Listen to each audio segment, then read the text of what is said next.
திராவிடத்தால் சீரழமை குன்றாத செந்தமிழே, இந்த மன்றத்தில் நடைபோடு மாத்தமிழே, உன் தொங்கல் நடையழகை ஏழை என்னாவது சிறிது திருப்பிவிட ஆர்வமா?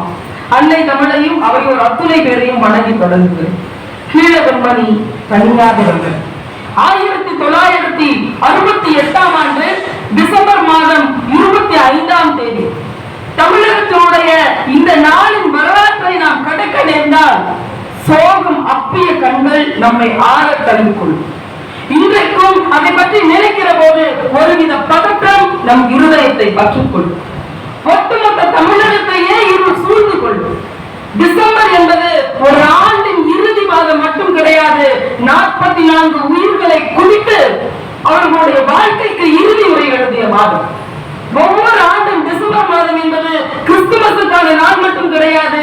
இறந்து போன தியாகிகளுக்கான வீர வணக்க நாள். ஒரு நெருப்பு சரித்திரம் குடிசையின் பக்கத்தில் எழுதப்பட்ட நாள். நெருப்பு தன்னுடைய பசி மிகுந்த கோர நாக்குகளை நீட்டி 44 மனித உடம்புகளை தின்று அவர்களுடைய உயிரை வாரி சுருட்டி சென்றார். அப்படி என்ன நடந்தது அந்த இடத்தில்? கீழே